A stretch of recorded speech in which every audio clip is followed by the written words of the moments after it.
Welcome to Singapore.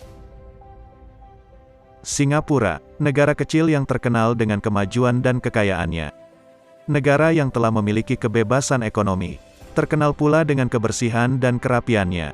Lantas bagaimana bisa Singapura sebagai negara kecil mampu menjadi negara maju mengalahkan negara-negara lain? Keberhasilan negara Singapura saat ini tidak terlepas dari sosok kepemimpinan yang begitu hebat. Siapakah beliau?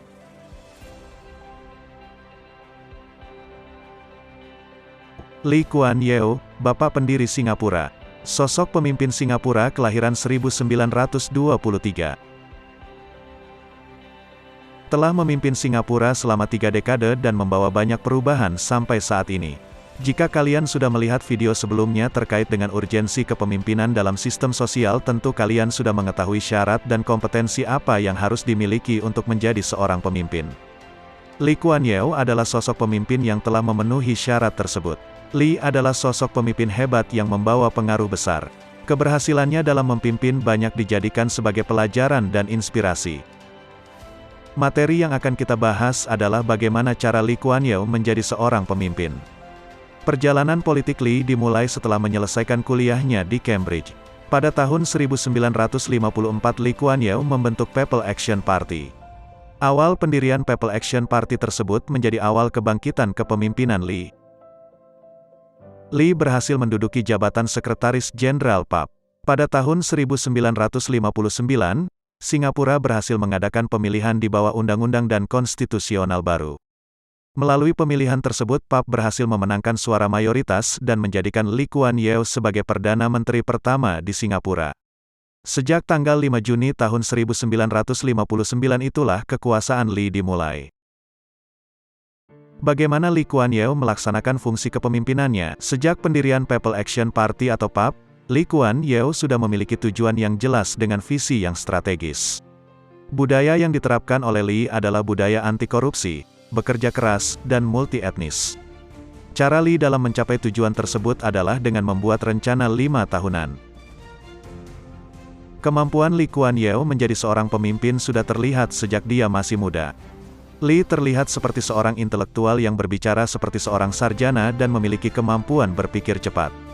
Lee mengambil gelar ganda pertama dalam hukum di Cambridge, dan dalam ujian akhir ditempatkan pertama dalam daftar kehormatan, memenangkan bintang secara khusus. Dapat dikatakan kemampuan Lee memimpin sesuai dengan teori ekologis yang berkembang. Teori ekologis adalah teori yang menggabungkan antara teori genetis dan teori sosial.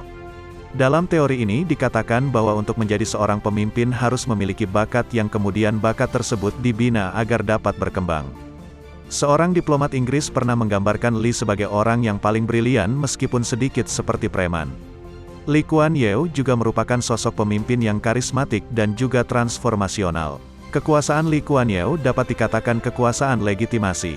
Kekuasaan legitimasi timbul jika orang tersebut memiliki jabatan tertentu. Semakin tinggi kedudukan jabatan maka semakin besar kekuatan yang dimiliki. Setelah menjadi Perdana Menteri selama 3 dekade, setelahnya juga menjabat sebagai mentor menteri dan senior menteri.